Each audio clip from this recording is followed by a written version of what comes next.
Amigos del Sol de Puebla, nos encontramos entrevistando en esta ocasión a Eduardo Alcántara Montiel. Él es coordinador del Grupo Legislativo del PAN en el Congreso del Estado y en esta ocasión pues nos va a platicar a detalle más bien sobre esta coordinación que tiene de los diputados locales, también un poco de lo que ocurre al interior del Partido Acción Nacional, donde ¿eres consejero? Ya no. Ya no eres consejero. Renuncié a todos mis cargos. Pero tienes un papel importante ahí, ¿no?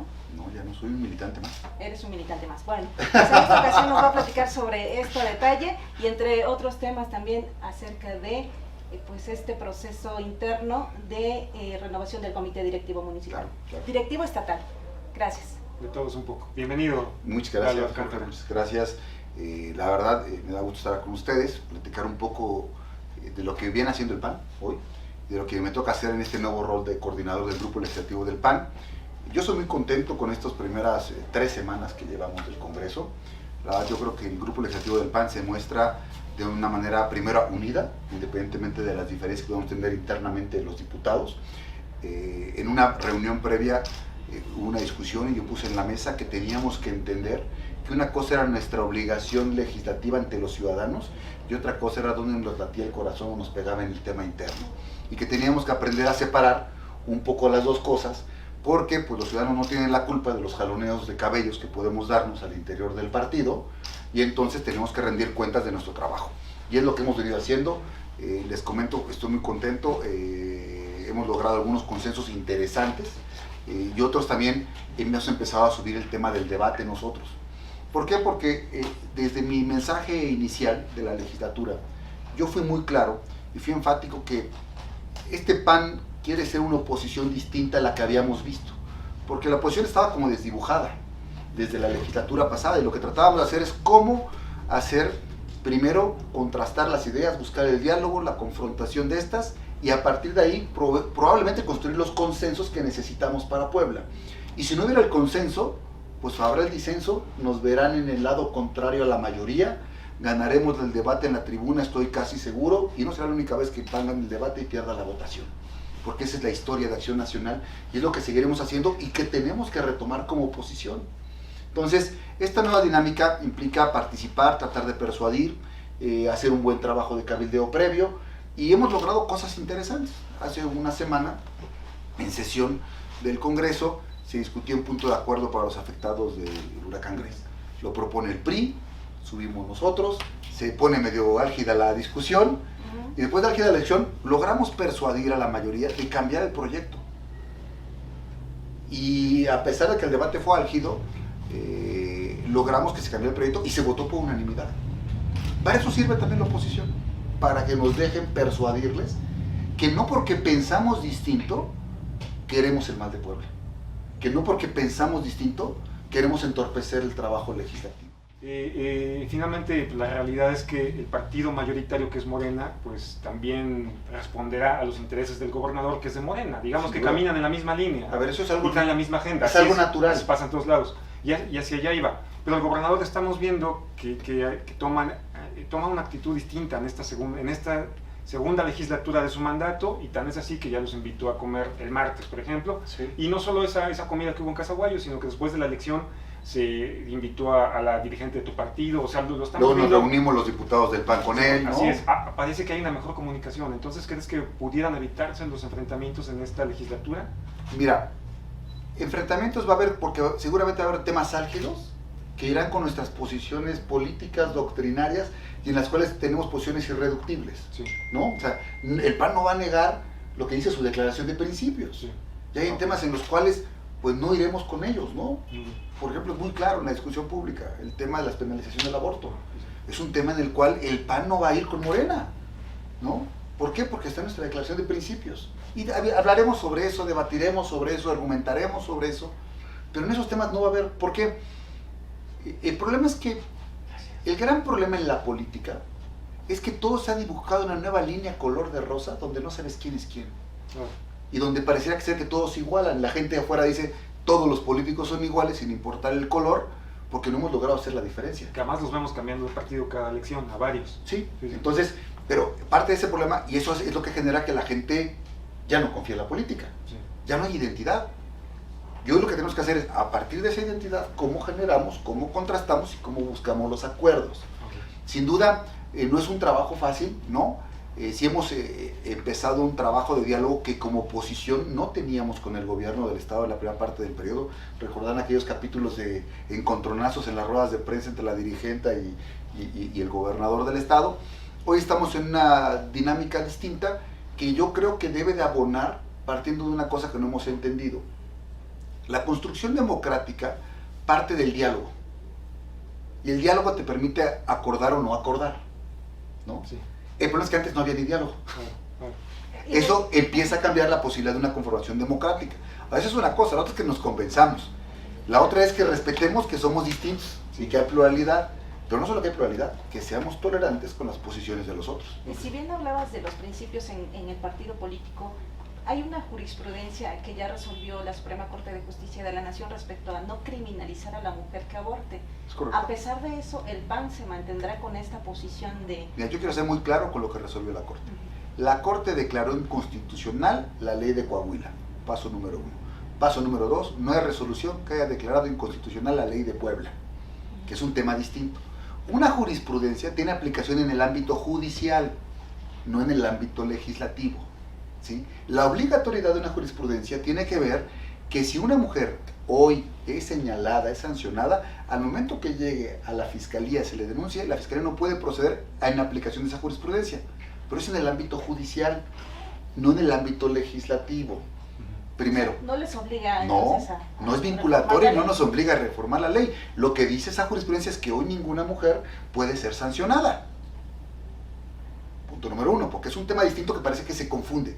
¿Nos obliga? No, porque en el ámbito judicial, la jurisprudencia, ¿sí?, obliga ¿a quién? A los jueces, no obliga al Poder Legislativo. Punto número 1. Punto número 2 que hay que revisar, ¿sí?, es que tenemos que revisar a detalle, yo no he revisado el engrose de toda la resolución, es decir, todos los argumentos que dieron los ministros de la Corte. ¿Por qué? Porque ellos señalaron una serie de hipótesis sobre las cuales se despenaliza. Yo te pongo un caso, la legislación de Puebla contempla algunas hipótesis, Violación, por ejemplo. etcétera, ¿no? Pero hay que ver cuáles de estas aplican, porque si una de las que están en la ley no fue discutida en la Corte, esa sigue siendo constitucional y no se le puede aplicar de manera directa a la jurisprudencia, ¿sí me entiendes? La resolución solo aplica para esas hipótesis. Si la legislación de Puebla contempla las mismas, aplica para todas. Si hay una que no contemple, esa sigue vigente. Hay que tener cuidado en cómo se da la discusión pública, porque es muy fácil aventar el bulto por enfrente sin entrar al fondo. Ahora, ¿qué creo yo y qué debe de pasar? Y yo se los he dicho. Una, el tema de la despenalización del aborto no está en la agenda del PAN. Sí. Nosotros no vamos a subir en la agenda pública este tema. Hay que ser muy claros. Por otro lado, ¿sí?, la pregunta sería, más bien, ¿quién la va a subir? ¿Qué temas sí traen agenda la bancada del PAN? Mira, ¿Traen temas lista o no traen lista? un poco larga. No, miren, a ver, yo separaría dos temas, los temas prioridad de la bancada y varios temas en lo individual que varios traemos, ¿no? Sí. En el tema de la bancada, nuestra prioridad es trabajar por la reactivación económica, que mucho ha pegado el bolsillo de los poblanos y que la misma pandemia afectó. Además, 80% de los empleos de este estado se generan a través de micros y pequeñas empresas, que fueron las más golpeadas, ¿no? Sí. La miscelánea, la carnicería, ¿no? La fonda, estos son los más afectados y se han perdido muchos empleos. ¿Qué estamos buscando? Que se generen incentivos fiscales, que se promuevan reformas legales que faciliten la reapertura de negocios. Pero tiene que ver con la seguridad y con la salud, pero eso desgraciadamente se reduce en una cuestión presupuestal, ¿no? ¿Por qué? Porque hay muchos problemas actualmente en el tema de salud, porque esta nueva desaparición del Seguro Popular para crear el Quiensabi, o ¿cómo se llama? Insabi. El INSABI, perdón. El INSABI, lo que genera es que se está buscando un retroceso en el proceso de centralización del servicio de salud, que históricamente llevó años que el Estado participara en el servicio de salud, pero hoy lo vuelve a tomar el gobierno federal, ¿no? Yo soy papá gobierno, yo soy quien te dice qué hacer, ¿no? Estas políticas centralistas del gobierno de la República generan un problema. Centraliza no solo la facultad, centraliza las compras. Entonces, hoy tenemos un problema de desabasto de medicamentos porque el gobierno federal tiene hecho un embudo y no baja los recursos y los medicamentos a los estados. Y los estados están haciendo erogaciones extraordinarias porque Puebla, por ejemplo, esto hay que decirlo, el gobierno se ha hecho erogaciones extraordinarias para ir paleando un poco estas ausencias del gobierno federal. Lo complejo va a ser ahorita que suelten todo el medicamento de golpe, a ver qué hacen. Porque también tiene caducidad, ¿no? Sí, sí. Y estos esquemas de compras entre el que está haciendo el gobierno de la República, aparte nada transparentes, ¿no? Con adjudicaciones directas, afectan al servicio. Entonces nosotros partimos que el tema de salud requiere que nosotros dialoguemos con el gobernador, y eso es parte de que a lo mejor sí podemos empezar a hacer con esta nueva dinámica con él, para ver de qué manera podemos impulsar, ¿sí? Que haya primero atención médica, porque en muchos municipios no hay atención médica. Y segundo, cuando recibes la atención, pues que haya medicamento, porque recibes la atención y no hay medicina, pues valiente lío. Sí. Y lo mismo pasa con el tema de la seguridad, ¿no? El fondo que atendía a los municipios del Fortaseg, antes Subsemun, que venía de 4,000 millones, llegó a estar hasta 6,000 millones de pesos, y fue bajando. En el primer año de Andrés Manuel fue de 3,000 millones, y ahorita es de 0 pesos. Y a todos los municipios les quitaron el apoyo federal para seguridad pública. Sí. Hay que ver cómo podemos impulsar esto para que los municipios puedan robustecer un poco las policías y ayude a paliar este asunto. Pero sí es un tema presupuestal que pasa por el Congreso y que tendremos que dialogar. Esos son como los 3 grandes temas: activación económica, los de la bancada, salud y seguridad, ¿no? Sí. En lo particular, pues todos traen una agenda distinta y obedece también mucho a las comisiones en las que están, ¿no? Yo te podría comentar un poco a ver cuál es la agenda que en mi caso como coordinador traigo, ¿no? Primero, yo me comprometí en mi discurso a abrir las puertas del Congreso, a transparentar sus acciones, a rendir cuentas, ¿sí? Y a hacer un verdadero parlamento abierto. Resumen, ciudadanizar el Congreso. Este proceso nos va a permitir, porque entendamos que el parlamento abierto va a servir, y creo yo que puede servir, para hacer más maduro el proceso de reelección de los diputados que acaban de emplear en el Congreso por los siglos de los siglos, no, por varios periodos, ¿no? Si damos esta información, puede ayudar realmente a un proceso de reelección de los diputados. Sí. Porque ayudas a conocer realmente qué es lo que quiere hacer. Esa es una, digamos, mi principal premisa y mi principal objetivo es tocar el Parlamento abierto. Okay. ¿Sí? Ese es mi principal objetivo, con 2 o 3 iniciativas que traigo a la par, ¿sí? Una de estas tiene que ver, por ejemplo, con la figura del síndico. La figura del síndico, dice la ley orgánica, es el abogado del pueblo, ¿no? Y es el que cuida el patrimonio y defiende los intereses del municipio, ¿no? Es el abogado del ayuntamiento y del alcalde, en realidad. Pues es el cuidaespaldas del alcalde, sí. Porque a veces ni cuida el patrimonio del municipio. Como las contralorías, pero bueno. Sí, ¿no? Entonces, porque el síndico debería ser, en caso que llegue y te clausure el municipio y está mal hecho el procedimiento, tú podrías ir a quejarte con el síndico y él, como autoridad, especie judicial municipal, debería dirimir si hubo un abuso, ¿no?, de la autoridad, si se cumplió o no cumplió con el reglamento, si se cumplió o no cumplió el procedimiento en lo que hiciste. Porque entonces no cumple el papel de abogado del pueblo. Y en un estado donde solo tenemos un síndico, porque hay estados donde hay 2 síndicos y hay estados donde hay hasta 3 síndicos, como el Estado de México, ¿sí? Entonces, bajo esta naturaleza, lo que yo quiero proponer es un cambio en ley orgánica y en código electoral que permita que el síndico vaya en una boleta por separada, sí, y que lo voten los ciudadanos. ¿Puede pasar que el síndico sea de otro partido? Pues si los ciudadanos lo deciden, sí. Igual deciden que sea del mismo partido, ¿eh? Sí. En Chihuahua actualmente se votan por separado. Hasta ahorita el síndico ha sido el mismo partido. Por lo general va en la misma dinámica. Va en la misma dinámica de la gente, pero se puede dar el caso que piensen en hacer un contrapeso. Hay que darle a los ciudadanos la posibilidad de que generemos nuestros sistemas de contrapesos y que estos empiecen a bajar hasta el orden municipal. Okay. Entonces, esa es una primera iniciativa. Yo sé que esta iniciativa ni mi partido me la va a avalar, sí, pero tengo que empezar a abrir la discusión pública. Y es que haya elecciones primarias de los partidos abiertas a los ciudadanos, que estas sean simultáneas el mismo día entre todos los partidos y que sean obligatorias. Todo el mundo va a decir, es que eso cuesta muy caro. ¿En algún lugar del mundo se hace así?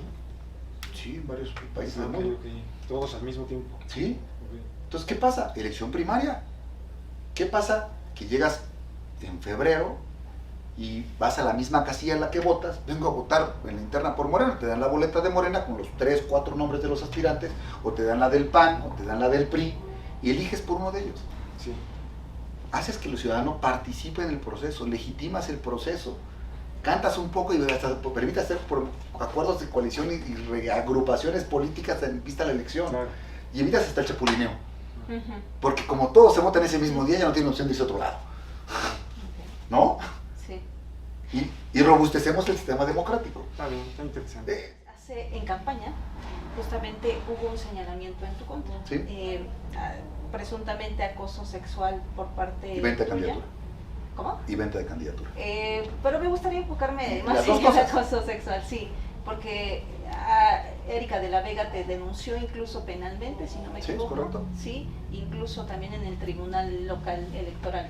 ¿Qué pasó ahí? Sí, Mira, yo cuéntanos. quisiera comentar dos cosas. Primero, yo recibí una denuncia de la cual hay falsedad de declaraciones, porque lo que ella declara ante una autoridad electoral es distinto a lo que declaró ante una autoridad judicial. Y la falsedad de declaraciones es un delito. Yo no puedo ir a señalar a Jorge por una causa ante una autoridad y por otra en otra y salir en un medio y decir una cosa distinta, porque estas tres inconsistencias constituyen un delito. ¿Sí? Entonces, independientemente de eso, yo acudí ante el Ministerio Público para defenderme. Y el Ministerio Público no me dio acceso a mi carpeta, para defenderme. Y tuve que ir a un amparo para poder regresar a defenderme. Y cuando regresé a defenderme, presenté mis elementos de prueba. ¿Sí? Ya me tuvieron que tomar mi declaración porque ya había un mandato judicial, Sí. no porque me lo quisieran tomar. Cuando presenté mis elementos de prueba, ¿sabes qué fue lo que pasó? Se presenta al juez de control y mis elementos de prueba para defenderme no se los entregan al juez de control, solo entregan el dicho de la señora, que es lo único que obra en la carpeta porque no hay ningún elemento probatorio más. Y con eso intentan hacer un proceso de vinculación a proceso. Y no solo eso, de la revisión del expediente, ¿sí? Yo tomé una previsión de pedir copias certificadas de cada X tiempo, resulta que las hojas ya no son las mismas. Y hay un delito que se llama alteración de actuaciones, donde el Ministerio Público modificó y cambió todo el proceso. Todo lo tiene hoy el Poder Judicial, lo tiene el juez de control. ¿Y qué hice yo? Bajo una tutela de derechos, presentar un control penal y decirle, señor, primero no me dejan defenderme, presento elementos de prueba, llegan acá, ¿sí? Y esta parte de la historia no la conocían. Hoy, ¿qué pasa? Pues hoy el juez de control tiene que determinar si el Ministerio Público hizo mala chamba o no la hizo bien, Claro, claro. ¿sí? Porque están violentando mis derechos desde inicio a fin, ¿sí? Y también yo tengo derecho a un acceso a la justicia de manera del debido proceso, que no se está haciendo. Entonces seguirá. ¿Qué pasa? Yo no voy a evadir, porque hay una cosa, muchos decían que por qué no salía a declarar posición a medios, ¿sí? ¿Por qué? Porque yo entendí una cosa es una disputa política y una cosa es una cuestión jurídica, y caminan en dos vías distintas. Yo no iba a litigar en los medios, Hoy el tiempo me demuestra, y la razón, que ahí están mis elementos de prueba, que yo acredité que ese día y esa hora yo estaba en otro lugar. Que no lo han valorado es otra cosa. ¿Qué motivaciones hay detrás de esa denuncia? Pues que no fue candidata y que intentaba ser candidata, ¿no?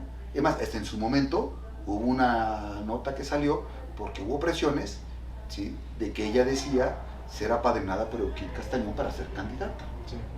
¿no? Pero yo no le voy a dar valor si era o no era, simplemente el partido tomó una determinación de una persona que podía aspirar y el partido hoy, es decir, tomó la mejor decisión. Ella decía que no, pero el resultado electoral demuestra que Paola Angón ganó y que el partido tomó la decisión oportuna, ¿sí? Y entonces, yo creo que lo complejo es poner en la justa dimensión las cosas. Y siempre que hay un señalamiento, yo no me voy a evadir del proceso penal, Yo voy a sujetarme a los procedimientos, como tenemos que hacerlo todos, cualquier ciudadano. Sí. Y la verdad, al tiempo, se abrirá el camino. Y todo saldrá a la luz, ¿sí? Y me reservaré en mi momento presentar la denuncia por la falsedad de declaraciones y luego contra eso por el daño moral que me hubiese ocasionado. Hay dos grupos. Vamos a irnos un poco al pasado, pero creo que es importante los antecedentes porque si yo como espectador sigo viendo la misma historia. Dos grupos enfrentándose por el control de posiciones. Quizá algo natural. En cualquier Pero, partido. cualquier partido, pero aquí pocas veces se ven dos bloques tan homogeneizados entre ellos que aglutinan simpatizantes que incluso antes ni siquiera eran amigos entre ellos, pero que ahora sí, ¿no? Hay dos bloques y ya se están peleando. Tengo nuevos amigos y mis viejos amigos no les gusta. Bueno, sí, ¿sabes? Todo eso, claro. Y en uno parece está comandado por Eduardo Rivera Pérez y el otro parece ser comandado por Genoveva Huerta Tampoco Villegas. dijo lo que le va comandando. No, pero eso creemos, eso vemos. Él no ha dicho esta boca es Bueno, mía. ajá, exacto. Eso es una característica de él, así es, pero sabemos por trascendidos que así es y por comentarios en corto que así es. Pero vamos más atrás. Tú fuiste colaborador de Eduardo Rivera, cercano colaborador, trabajaste con él. Su secretario de Gobernación. ¿Qué pasa después? ¿Por qué vemos después que estás en un equipo político opuesto? Mira, yo parto de una premisa un poco de analogía, Sí, que en la política es como la materia, sí, en la física. No se crea ni se destruye, solo se transforma. sí, Y había gente que en el PAN cambiaba de posiciones, y es así, porque el partido era un partido de cuadros. A ver, no era el bloque monolítico del PRI a través de sus sectores, ¿no? sí, sí. De la CNC, de la CTM. El PAN son voluntades personales que en su momento congenian en un proyecto y van. Sí. Por ejemplo, te pongo un ejemplo en la memoria de Luis Olmos, que en paz descanse. Luis Olmos estuvo cercano a Lalo Rivera, también, Sí, pero en su momento era contrario a ese grupo cuando estaba muy pegado a Luis Paredes. sí, Y que al final, antes de morir, Luis Olmos era nuestro representante y era abogado del Comité Sí. Estatal con Genoveva. Era el representante, ¿no? ¿Sí? Y es parte de este proceso en el cual tenemos que partir de eso, de las libertades de cada quien y de encontrar cuál puede ser la mejor manera. Yo te diría que simplemente todos en el PAN buscamos los mismos principios de doctrina, buscamos lo mismo, tenemos diferentes métodos y diferentes rutas, o pensamos que se obtiene de diferente manera. sí. Cuando me dicen hoy, ¿tienes alguna diferencia con Lalo?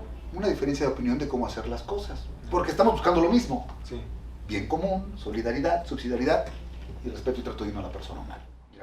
Tenemos esa diferencia. Yo también regresé a lo mejor con una manera, dirían, recargada, porque Sí.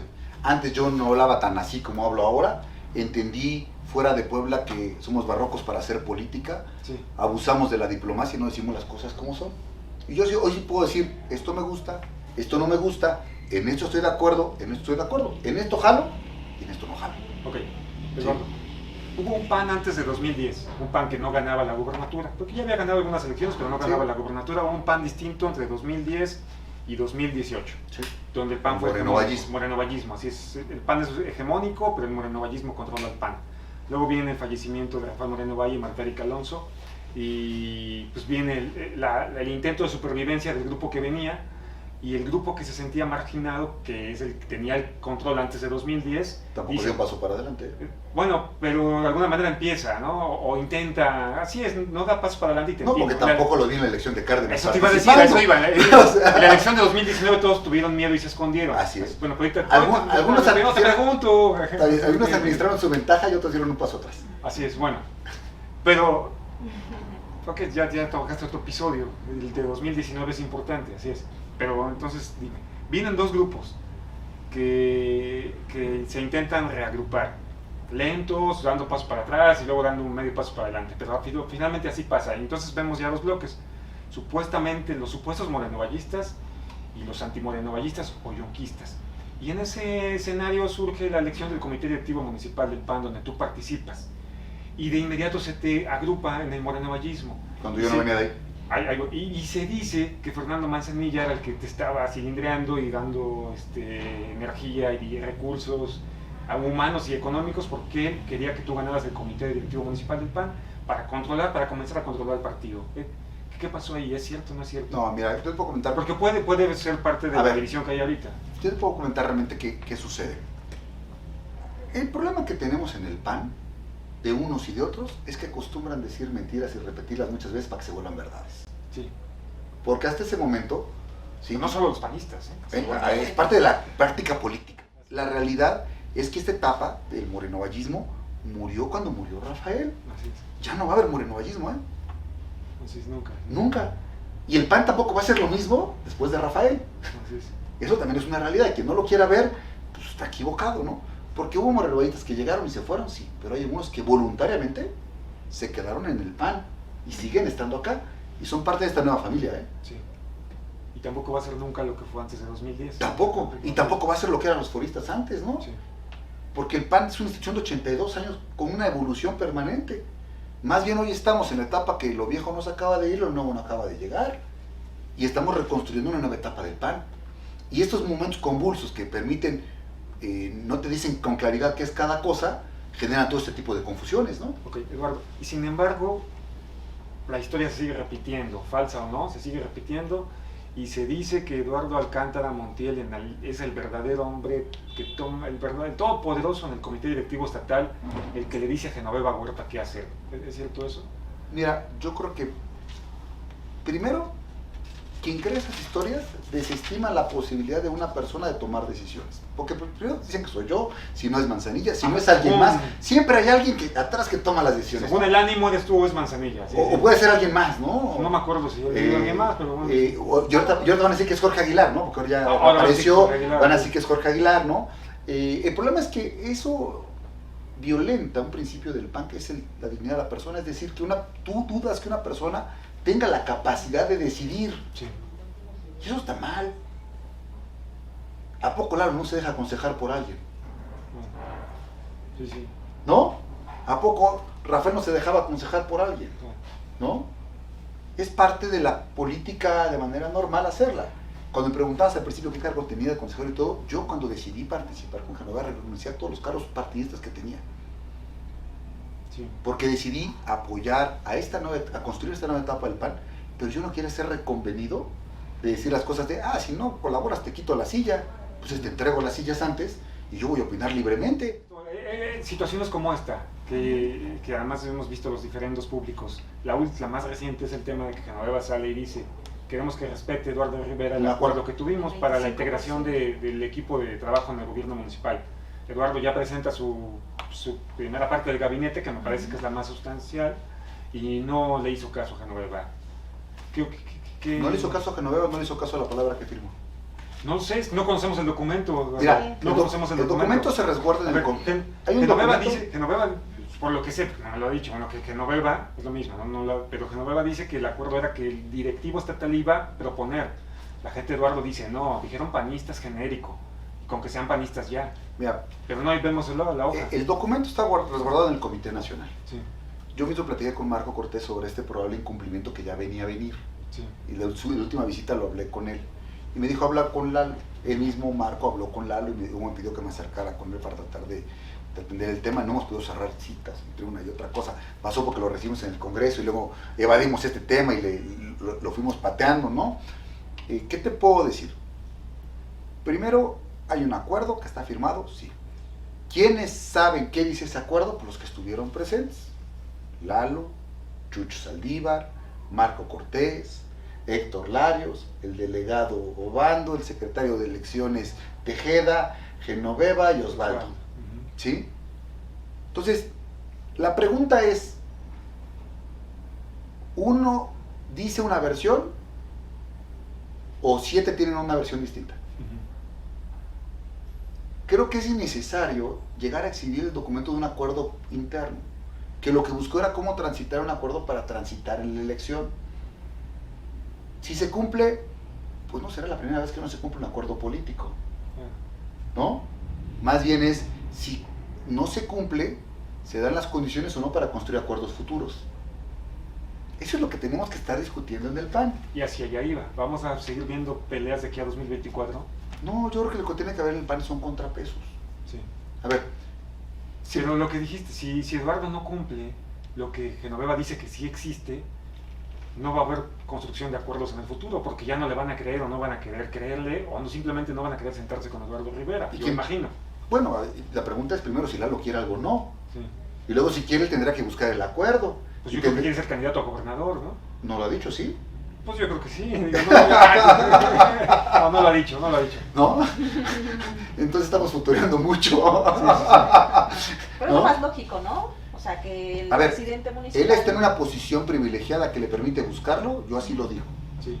¿No? Pero la determinación la tiene él. Pero si la quisiera, en un escenario hipotético, tendría que haber cumplido acuerdos antes, y no, ya no se la van a dar tan fácilmente. Pero mira, yo hay una parte más importante que esa todavía. Sí. Primero tenemos que cumplir de los ciudadanos. Sí. Primero pasa porque llega el gobierno municipal, ya nos acabado de desayunar, ya se quieren repartir la cena, ¿no? Que lleguemos, que hagamos un buen trabajo, que hagamos un buen gobierno y podamos echarlo para adelante. Nosotros no vamos a entorpecer el trabajo del alcalde. Pero una pregunta, la gente está dividida en dos bloques, los que dicen, no, pues sí, Eduardo que ponga los que quiera porque él ganó. Pero ganó con la marca del PAN, también no sé. Pero dicen, él ganó el que ponga a su equipo, que no meta gente que lo traicione. No hubiera Y la firmado gente- antes. ¿Mande? No hubiera firmado antes. Bueno, exacto, o sea, pero lo que dicen los que lo defienden a él y los que dicen Genoveva quiere agandallarse posiciones para ella. Bueno, O sea, entonces- así lo venden. Y Genoveva dice, ganó por el PAN. Yo te ¿Quién voy a tiene- dejar un ejercicio periodístico. Sí, El padrón del PAN es público. sí. Tú puedes entrar a la página RNM, que es el padrón del PAN, y mete todos los nombres que puso Ok. para ver quiénes son militantes. Ah, está bueno. ¿Y sabes cuántos son? 6 nada más. ¿Del gabinete? De los veintitantos de ayer, Ok. solo 6. ¿Y el resto que son Y- priistas? No, no son No militantes. son militantes, claro, ya. Y el acuerdo decía militantes, Ya. ¿no? Sí, sí, sí. Y segunda, de esos 6, uno es hasta de Cuautlancingo. Sí, sí. Solo 5 son de Puebla, del Sí, municipio sí. de Puebla, ¿no? Sí, sí. Entonces, O sea, el presidente vive en es parte, Cholula, ¿no? es parte de este acceso a la información pública, ¿no? Sí, sí. La información está ahí para todos, ¿no? Y Pero- no podemos hacernos a un lado y evadir esa realidad. Porque entonces hoy es El debate moral. ¿Está bien que la presidenta le pida esas posiciones al presidente municipal? Yo creo que, a ver, Que ganó él en la boleta. no, digamos. a ver, el acuerdo es, él sabía las condiciones en las que aceptó una candidatura y firmó. Sí. Sí, sí. ¿Cierto o no? Esa es Pues una realidad, Eso dice Genoveva. ¿no? Y ahí está. Si no se da, pues no pasa nada. No pasará que sería la primera vez que alguien se incumple en política. Claro. O sea, tampoco nos las tomemos tan a personal. O sea, la vida no se va a acabar por esto. A lo que sigue. Porque al final de cuentas a lo que sigue. Y veamos, y tampoco hay una cosa. De nuestra parte, no le vamos a poner el pie al presidente municipal para que le vaya mal, ¿eh? Porque el compromiso que tenemos con los ciudadanos es más grande. ¿Sí? Porque votaron por el PAN en toda la zona metropolitana, incluyéndolo a él, pues una por los errores de los gobiernos actuales. Primera. Segunda, porque nos dan el beneficio Sí. de la duda de nuevamente. En lugar de estarnos peleando, porque una cosa es la línea interna que camina por acá, y otra es la línea externa que va por acá. Hay quien las quiere hacer perpendiculares. Sí. Pero en el fondo son dos cosas distintas. A la gente le vale gorro lo que nos pongamos o no de acuerdo en el PAN. Así es. Y tenemos que estar trabajando en esas dos vías. ¿Sí? Lo interno internamente y lo externo externamente. Y en eso cuenta, el alcalde sabe que cuenta con nuestro apoyo. Es más, ¿por qué no sale y se dice que en la reunión que sostuvimos con él nos dijo que Claudia Rivera le valió gorro las observaciones que él le dio para la ley de ingresos y la aprobó así, la mandó así? Y nosotros acordamos que nos entregue las observaciones y que vamos a defender los cambios a la ley de ingresos para que él tenga la ley de ingresos de tal manera que no se comprometan los ingresos de la ciudad para que pueda hacer su trabajo. Eso no se dice. Claro. Y esa es la generosidad que tiene que tener el panista. Entender y diferenciar. Y vamos a cumplir la palabra empeñada con él. Le vamos a defender su ley de ingresos en el Congreso de los Diputados del PAN. ¿Sí? Aunque ninguno sea de su grupo. Mucho se criticaba que los que no querían que fuera Eduardo o que no querían que fuera tan fácil el candidato en 2021, otro, pero se volteó y no había otro, no había otro que una opción era para esos opositores que fuera Pepe Chedraui del PRI hacia 2024. Pues pareciera que estamos en las mismas circunstancias. Yo hoy como periodista no veo otro perfil que haya crecido hoy para competir en la candidatura. Y la pregunta es, ¿tiene tiempo el PAN para que haya más perfiles, hombres y mujeres? Híjole, mira, yo te puedo decir una Tiempo cosa. y cuadros. Pero mira, el problema del PAN es un problema de cuadros. Sí. Y un error de Rafael, y también un error por el cual yo salí del equipo de Lalo, es que me di cuenta que no había cuadros y no dejaban crecer los cuadros, ni uno ni otro. Sí. Era una persona o era la otra persona, ¿eh? Y un partido de cuadros que no tiene cuadros, pues difícilmente puede llegar al 24 robustecido. En eso te asiste totalmente la razón, porque obedece a lo que debería ser la historia del PAN. Lo que yo creo es que no hemos entendido, después de lo que desafortunadamente le pasó a Rafael, ¿sí?, que esta vida es muy efímera y que todo puede cambiar en un día. Sí. Y que de aquí a la elección del 24 faltan muchísimas hojas y muchas historias por contar.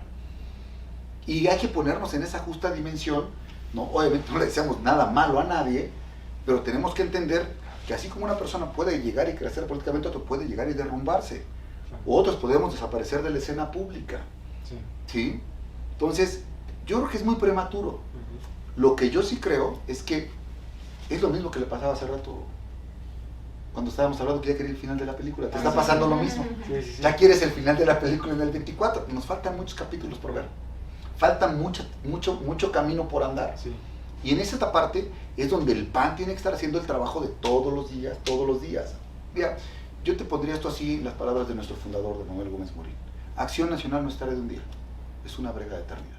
Gracias. Eduardo Alcántara Montiel, muchas gracias. Esta es tu casa, ya has venido, no es la primera vez que vienes, ni será la última. Gracias. Muchas gracias, bienvenido. Gracias por los abrazos. Gracias.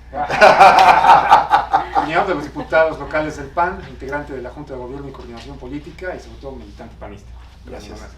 Gracias a usted, gracias Berenice Martínez por acompañarnos en la entrevista y los esperamos en la próxima. Buen día.